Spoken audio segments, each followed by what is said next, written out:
Voy a leerles un artículo de un doctor en teoría de esferas del Baltic College de San Petersburgo.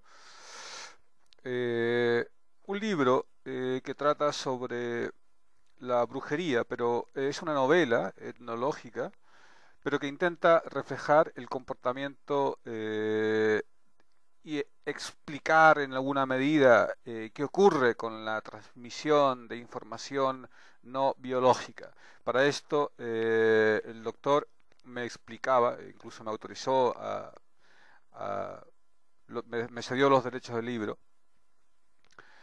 Intentaba explicar en forma novelesca un proceso físico cuántico que es difícil entender. Dice, lo común para todos los fenómenos estudiados por la psicotrónica resultó ser el hecho de que todos los fenómenos corresponden a cualquier sistema biológico se determina por la interacción entre dos componentes, el energético y el informativo. En un final, todos los fenómenos se dividen convenientemente en dos clases, los informativos y los energéticos. La información extrasensorial no puede ser percibida por medio de los cinco sentidos, la vista, el oído, el tacto, el olfato y el gusto, sino por unas fuerzas inalcanzables para estas formas de percepción. Y los métodos para recibir semejante información no se explican en el funcionamiento de los cinco sentidos. Hablaríamos de de la telepatía pasiva posiblemente. En el espacio que nos rodea existe una estructura bioenergética que relaciona sincrónicamente a los organismos vivos con, con procesos fisiobioenergéticos que relacionan sincrónicamente a los organismos vivos en procesos fisioquímicos inestables. Hablamos en telepatía mecánica cuántica de las abejas, de las aves, cómo interactúan telepáticamente aparentemente entre ellas en base a un estudio de la Universidad de Estancia en Madrid. En este espacio también pueden ser seleccionados, formando su imagen en el cerebro, las estructuras bioenergéticas locales relacionadas con objetos concretos. Era evidente que el dominio de las energías descomunales servía de base para la brujería de los indios tzotziles. El espíritu es la quinta esencia de la filosofía de los indios y el principal objetivo de sus acciones puede verse como energía. También está claro que los brujos tzotziles deben poseer la facultad de recibir información extraordinaria. Por ejemplo, estando lejos de una persona pueden definir el lugar donde se encuentra, en lo que a la utilización del incienso, como su olor muy particular, de las velas, de los diferentes colores, las agujas de pino, en la ceremonia sortígela, no será todo ello un testimonio de que los brujos emplean ciertos métodos descomunales para obtener y divulgar información y energía que se destina única y exclusivamente a las fuerzas sobrenaturales. La vela activa los electrones del organismo. Es como cuando usted se frota las manos, entra en calor. O sea, se pone un jersey, o como los gatos con el pelo. El alcohol, cuando beben alcohol, es un vasodilatador, aumenta la circulación sanguínea. El pino es un recuerdo arcásico, quizás del cerebro primitivo, el más reptiliano, que es el que quizás se comunica, quizás en ese sentido se siente más acompañado. Es una especulación. Existen diferentes enfoques para clasificar los fenómenos que pertenecen al campo de la psicotrónica y de la anomalía psicofísica. Le presenté especial atención al sistema REDDAC.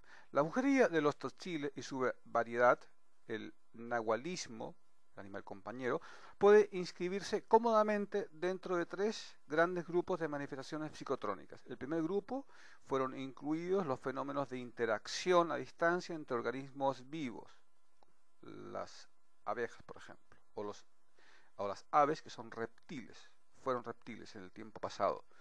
En rigor, todos los actos que llevan a cabo los brujos tzotziles en contra de individuos y representantes del mundo animal se realizan a distancia. Ellos crean ciertos códigos con colores, con magia, conjuros, etcétera, que aparentemente tienen ciertos efectos a distancia. Sigo.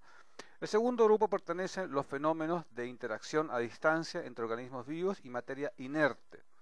Para los tzotziles tenemos el ejemplo del conjuro que emplea el candidato a brujo para partir una roca. la interrelación brujo-nube, brujo-arcoíris, etc. El tercer grupo abarca todo cuanto pertenece a la interacción a distancia entre organismos vivos, tales como objetos del mundo circundante que son poseedores de determinado potencial energético informativo. Básicamente no podríamos realizar ningún intercambio que no fuese de información. Dice, puede ser una información positiva o una información negativa. Aquí se especula que hay ciertos sujetos que son capaces de manipular energía negativa, como romper una roca. Ahora, tendrá ciertos límites, me imagino. Se parte de la suposición de que cada persona, ser vivo o objeto del mundo que nos rodea, lo mismo hay que en los tiempos pasados.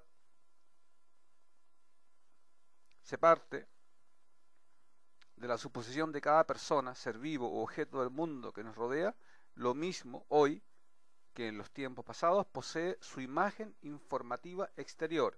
Hablamos del neutrón o del positrón, digamos la parte de la carga positiva, la carga negativa. Prácticamente vale lo mismo y en medio está el spin, que es el que crea el caos en mecánica física. Tal parece que los análogos a dichas imágenes son los sortilegios de los indios de la Rainfar. Son los animales nahuales, animales compañeros. De alguna forma, nuestro recuerdo o nuestra estructura biológica, los animales compañeros de los dioses del linaje y ancestrales, y además otros personajes de la vida de los tzotziles. Recuerdos, de alguna forma, no se puede leer unas cartas sin unas cartas. Para intentar leer se necesita una carta, unas bolas, recuerdos, memes, culturales, ancestrales, y desde ese punto de vista ha de focalizarse en lo concreto, no se puede hablar con las nubes. Todo esto demuestra que las ciencias actuales en general no niegan la efectividad del acto sortílego de los tzotziles, lo cual viene a colocar a la colocación de la primera de las 15 preguntas. Dentro del primer grupo de RECDAC tenemos fenómenos tales como la telepatía, teleterapia, bioterapia, psicocirugía.